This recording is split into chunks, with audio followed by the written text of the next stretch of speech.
भारत की सबसे चर्चित नेचुरल रिसोर्सेज कंपनियों में से एक वेदांता पिछले कुछ सालों में लगातार सुर्खियों में रही है। मैंने भी पीछे कुछ समय में कुछ एक खबरें इनके ऊपर की हैं।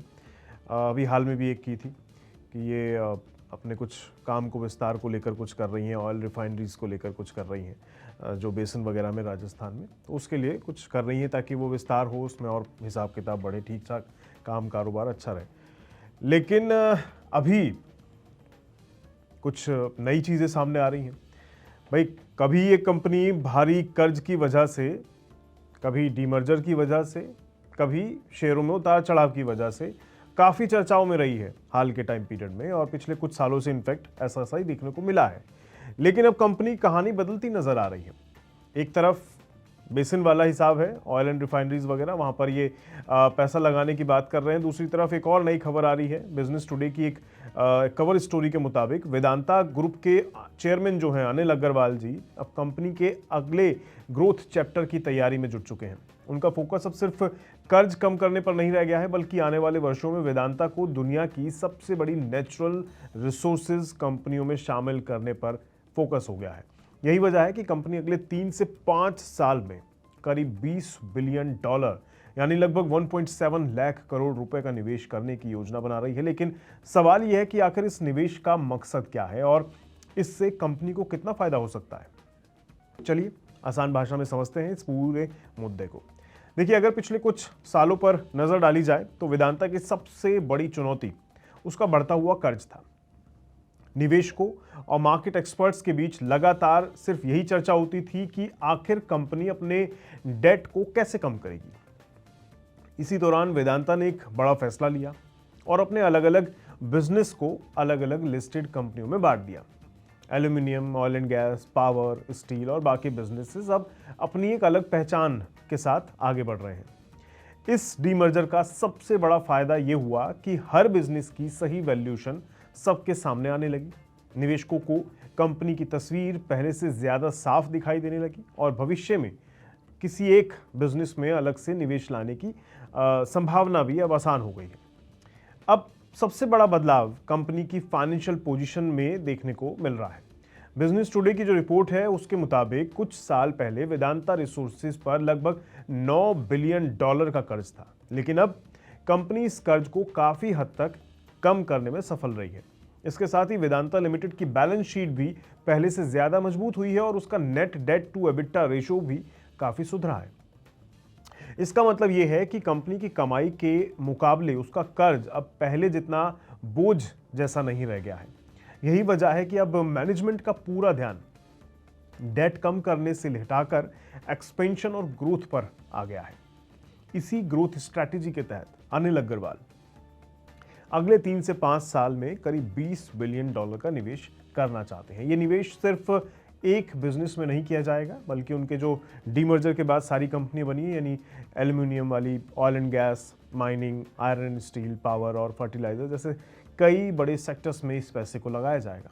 कंपनी का दावा है कि इस एक्सपेंशन का बड़ा हिस्सा उसके अपने कैश फ्लो से पूरा किया जाएगा, यानी कंपनी सिर्फ नया कर्ज लेकर विस्तार करने की योजना नहीं बनाना चाह रही है, बल्कि अपने मौजूदा बिजनेस से होने वाली कमाई का इस्तेमाल करके भी भविष्य की ग्रोथ को फंड करना चाहती है। अगर ऐसा होता है तो ये निवेशकों के लिए एक पॉजिटिव संकेत माना जा सकता है। क्यों?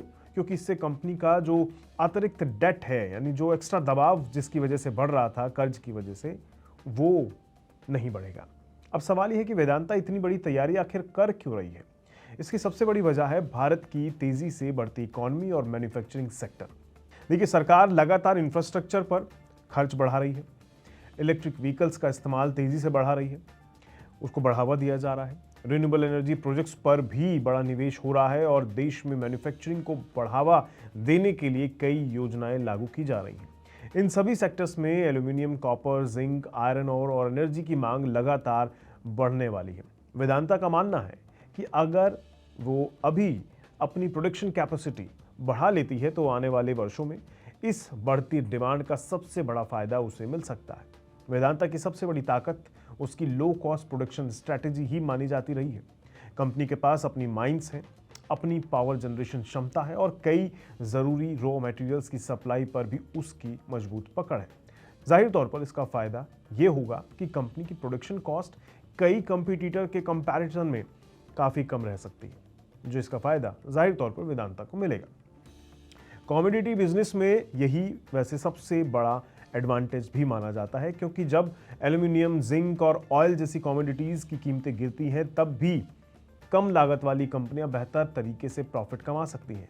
यही वजह है कि वेदांता खुद को लो कॉस्ट प्रोड्यूसर के रूप में मजबूत बनाने की कोशिश कर रही है। हालांकि तस्वीर का दूसरा पहलू भी उतना ही इंपॉर्टेंट है।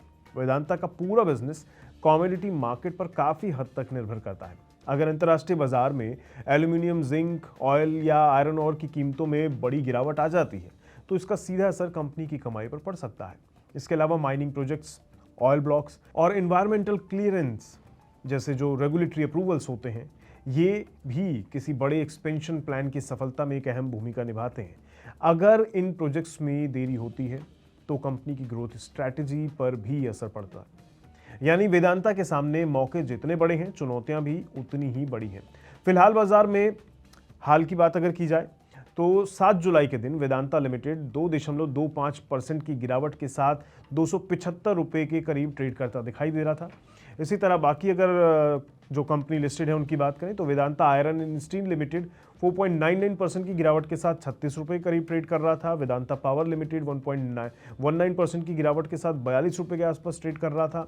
Vedanta oil and gas limited 6.52% की गिरावट के साथ 36 रुपये के आसपास ट्रेड कर रहा था और वेदांता एल्यूमिनियम मेटल लिमिटेड 4.27% की गिरावट के साथ 447 रुपीस के करीब ट्रेड करता दिखाई दे रहा था। यानी फिलहाल जो शेयर हैं उनमें गिरावट देखने को मिल रही है। बाजार को अभी तो चीज़ें उस तरह दिखाई दे नहीं रही जैसा हम देख रहे हैं। वैसे बिजनेस टुडे की कवर स्टोरी में एक और दिलचस्प बात सामने आती है। अनिल अग्रवाल का मानना है कि डीमर्जर के बाद वेदांता की हर अलग कंपनी अपने दम पर ग्लोबल लेवल की बड़ी कंपनी बनने की क्षमता रखती है। उनका विजन सिर्फ कंपनियों को अलग अलग लिस्ट कराना नहीं था, बल्कि हर बिजनेस को इतना मजबूत बनाना है कि भविष्य में अपने सेक्टर का बड़ा खिलाड़ी वो बनकर उभर जाए।